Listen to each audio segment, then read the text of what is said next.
But let's go across to the conversation my colleague Harsh is having with the management of PNB Housing Finance, who is, of course, giving us a sense of the earnings and the outlook for PNB Housing going ahead.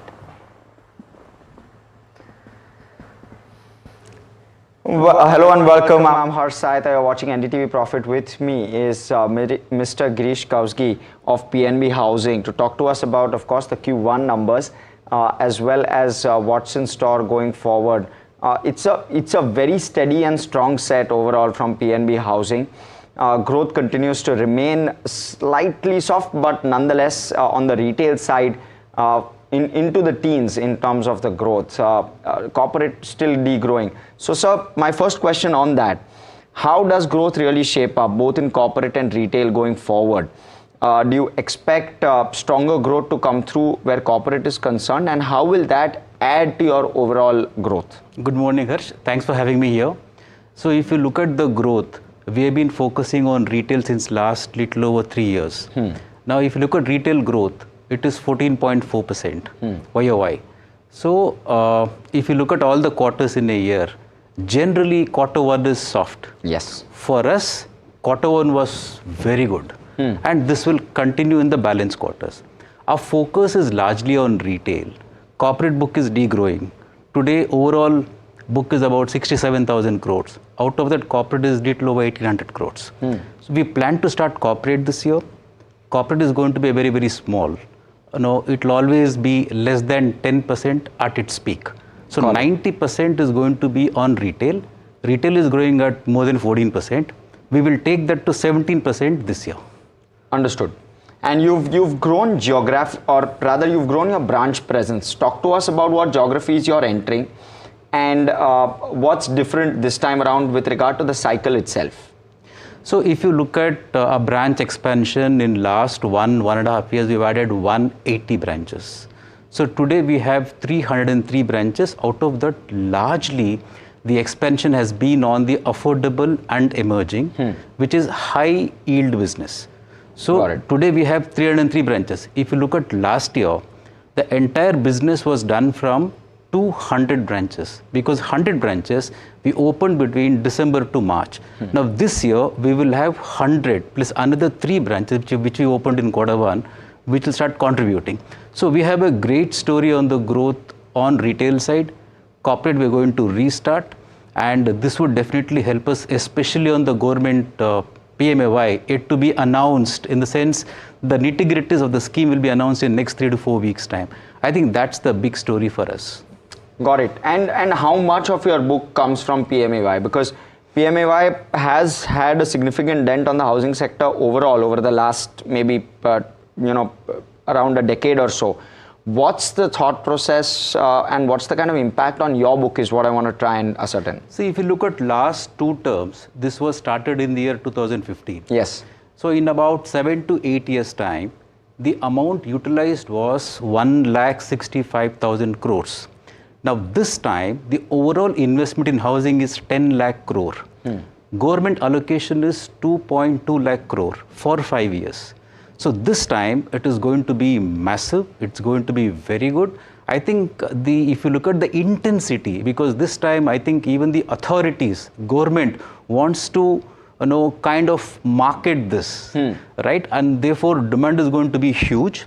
To that extent, all our branches, initially the thought was only the affordable branches will cater to PMAY. But now all the branches, whether it is prime, emerging or affordable, all 303 branches are geared up. Now there are 3 benefits in this. One, demand will drastically go up. It will help every housing finance company which is largely into affordable and emerging to grow much faster. Number 2, the funding which comes under PMAY to the lending institution is going to be at a lesser cost compared to earlier. This is second, which will bring down the cost of borrowing. Number 3, the margin on PMAY is going to be better this time. I think based on the interaction what we've been having with all the authorities in last 2 months, the sense what we're going to, what we have is that the margins are going to be better, the growth will be much faster because of this, And I think this is going to help the entire housing industry. But sir, what's the lever for margin? Sorry, I want to understand that piece. So I think this is my assumption based on our discussion. We have to still wait for the scheme. So what's going to happen is that the funding is going to come at a lower cost, number one. Number two, there's going to be a lending cap. Okay. Which means the margin will be fixed. The margin which will be fixed for PMAY will be much higher than our current margin, which is now 3.65. Yes. So it's going to be at least 80 to 100 bips higher. Understood. So in that sense, PNB is going to gain the more loans we do.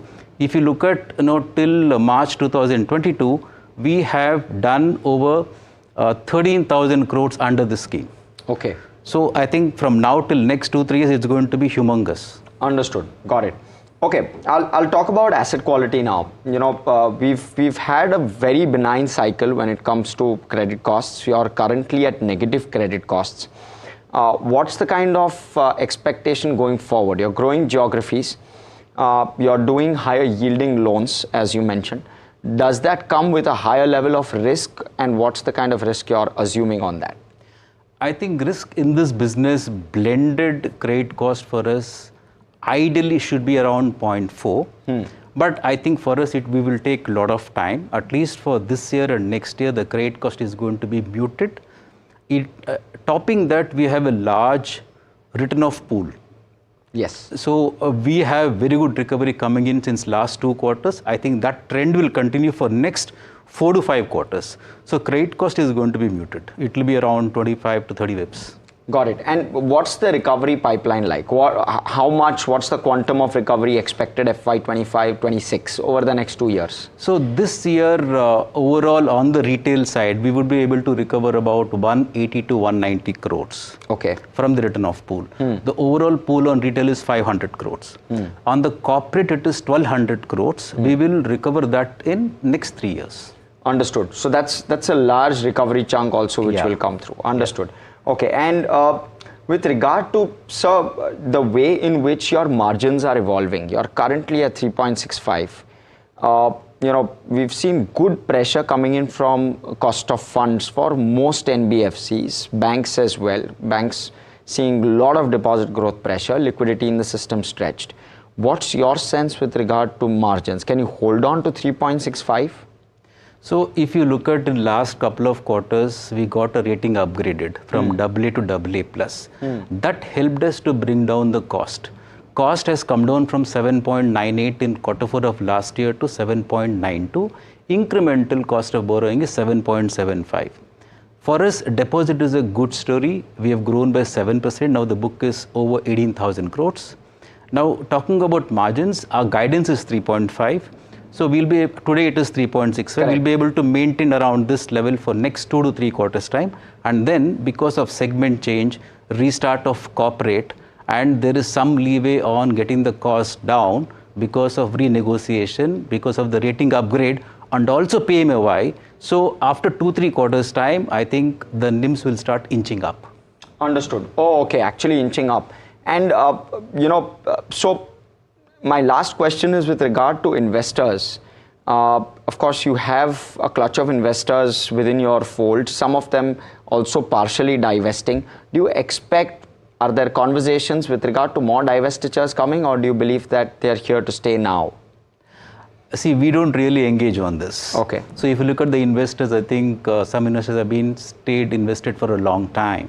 And a lot of new investors got in just before rights. I think it's a continuous process, and we are part of this entire ecosystem. And as a company, we focus on very strong operational growth, and whatever changes happens at the shareholding level, I think it's part of the whole game. We don't engage on that specifically. I understand. Okay.